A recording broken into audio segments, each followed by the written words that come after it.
Assalamualaikum warahmatullahi wabarakatuh. Kembali lagi bersama kami, Saksi Misteri. Di video kali ini, saya akan menceritakan sebuah kisah misteri tentang tawuran membawa petaka. Kisah ini diangkat dari seorang narasumber, yang dimana nama dan tempat sudah kami samarkan, agar menjaga dari hal yang tidak diinginkan di kemudian hari. Kisah ini menceritakan tentang seorang temanku yang diteror oleh korban tawuran. Tapi sebelum masuk ke ceritanya, jangan lupa ambil posisi yang paling nyaman dan bunyikan tombol lonceng notifikasinya. Dan cerita pun dimulai.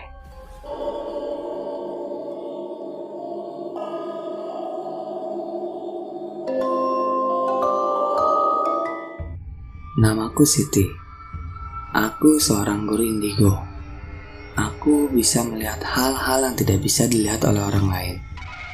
Aku sering mendengar bisik-bisikan gaib yang tidak tahu datangnya dari mana.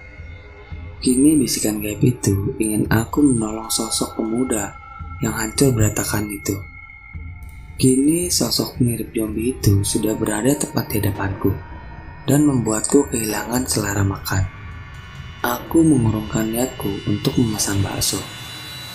Loh, kok gak jadi pesan? Tanya Bu Cica penjual bakso. Gak apa-apa Bu, aku ingin pesan jus saja, jawabku sambil memalingkan wajahku dari makhluk itu. Tenang, dia tidak akan ganggu kamu asal kamu bersedia menolongnya. Kembali bisikan gaib itu membuatku mengerutkan dahi. Dia tidak bisa bicara karena mulutnya hancur saat tergilas truk sewaktu tawuran. Oh, rupanya makhluk itu korban tawuran, pikirku. Terus apa maksud kedatangannya kemari, gumamku. Dia ingin meminta bantuanmu untuk bertemu dengan ibunya. Makhluk tak kasat mata itu kembali berbisik kepadaku. Jika kamu tidak menolongnya, ia akan terus mengikutimu. Aku menarik napas panjang. Melihat makhluk itu tertunduk, membuatku iba juga melihatnya. Akhirnya aku menyetujui untuk membantu makhluk astral itu. Kemudian sosok itu perlahan beranjak dan kembali ke tempat parkir menungguku selesai mengajar. Pelajaran telah usai. Aku bergegas menuju ke tempat parkir. Nampak sosok itu masih menunggu. Aku bergegas menuju ke motorku. Makhluk yang mirip zombie itu mengikutiku. Ayo naik, bisikku. Makhluk itu menurutinya. Aku melanjutkan motor metikku, dan aku melihat Bu Cica melambaikan tangan, tanda ingin nebeng sampai ke gerbang sekolah. Karena memang jaraknya lumayan jauh untuk sampai di jalan utama. Aku mulai bingung, karena aku sedang membonceng makhluk astral itu. Memang orang lain tidak bisa melihatnya, tapi tidak mungkin kan? Bu Cica itu duduk berdempetan dengan sosok yang mengerikan ini, pikirku. Akhirnya aku pura-pura tidak melihat, lalu kugas motorku dan berlalu, membuat Bu Cica melongo keheranan. Aku langsung menggas motorku dan berbelok menuju ke arah selatan, tempat tinggal makhluk ini semasa hidup. Aku mengetahuinya dari sosok tak kasat mata yang berbisik padaku. Setelah berkeliling, akhirnya aku sampai juga di rumah yang dituju. Assalamualaikum, ucapku sambil mengetuk pintu. Waalaikumsalam, terdengar jawaban dari dalam rumah. Ada apa ya? Tanya seorang wanita muda sambil mengerutkan dahinya. Maaf mbak, Bu Marninya ada? Tanyaku kepada wanita itu. Bu Marni ini adalah ibu dari hantu korban tawuran ini. Gak ada, ini bukan rumahnya lagi, jawabnya ketus. Aku mengerutkan dahiku, mencoba bersabar dengan sikap wanita yang ada di hadapanku. Kalau saya boleh tahu sekarang Bu Marni tinggal di mana ya? Lah, mana saya tahu. Lagian bukan urusan saya. Sudah sana, ganggu orang istirahat aja, katanya sambil menutup pintu. Aku menarik napas panjang. Kok ada orang kayak gitu? Ditanya baik-baik malah jawabnya ketus, pikirku. Aku melirik ke makhluk yang mirip zombie itu. Sudah, jangan sedih. Nanti aku cari informasi tentang ibumu tinggal di mana, ucapku sambil berjalan ke arah motorku. Dan makhluk mirip zombie itu mengekor di belakangku, berjalan perlahan menyeret sebelah kakinya yang remuk.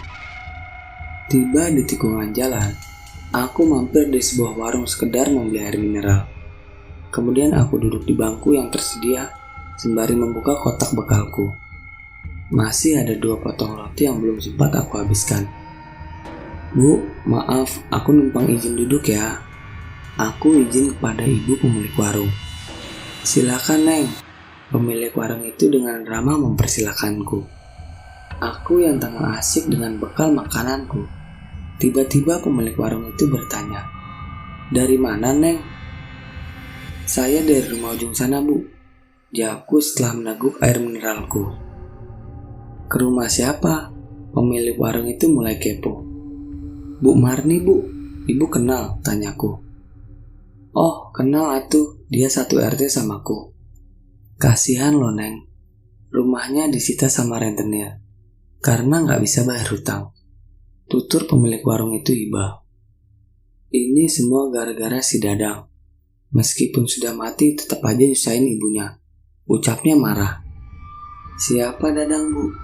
tanyaku kepada pemilik warung. "Itu anak semata wayangnya Bu Marni. Dia itu bandal. Nah, sewaktu tawuran, si Dadang kecelakaan, terlindas truk," ujar wanita itu sambil bergidik. "Sebelum mati, dia ngebacok orang. Jadi Bu Marni harus tanggung jawab, membiayain itu korban sampai sembuh." "Biaya dari mana dia coba? Dia kan janda." "Akhirnya digadaikanlah rumahnya ke rentenir," terocos pemilik warung itu. Aku mengurut dada, lalu menatap tajam sosok makhluk zombie di hadapanku. Makhluk itu seperti tengah menangis, namun tidak bisa terlihat karena wajahnya yang hancur. Hanya terlihat dari gestur tubuhnya, terlihat baunya seperti terguncang. "Terus sekarang Bu Marni tinggal di mana?" tanyaku kepada pemilik warung. "Katanya sih ngontrak di Binong Jati, tapi RT sama RW-nya saya tidak tahu," jawabnya. "Oh gitu ya, Bu. Terima kasih banyak," ucapku keceplosan.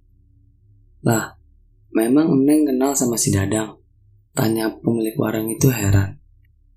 "Iya, Dadang temanku, Bu." Setelah itu aku pamit dan segera melajukan motorku ke arah Binong Jati. Sementara hantu Dadang itu masih mengikutiku. Aku sudah berjanji akan menolongnya sampai tuntas. Bahaya terus kalau diikuti makhluk mengerikan ini, pikirku. Hari menjelang maghrib, ketika aku akhirnya menemukan kontrakan Bu Marni. Namun sayangnya, Bu Marni sudah meninggal. Ya, Bu Marni meninggal dunia seminggu yang lalu, tertabrak motor ketika berjualan gorengan. Entah kenapa aku merasa sedih sekali mendengarnya. Padahal aku tidak mengenal wanita itu, bertemu pun belum pernah.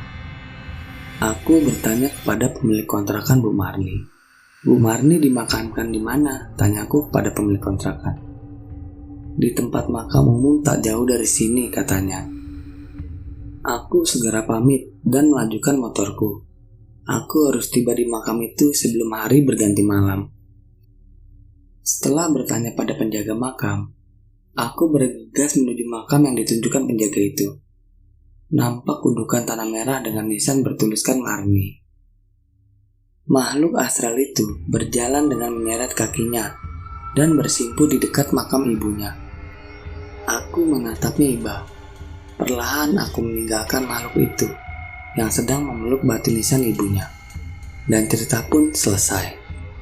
Bagi teman-teman yang menonton video ini sampai habis, saya ucapkan terima kasih banyak. Dan nantikan video-video dari Saksi Misteri selanjutnya. Wassalam.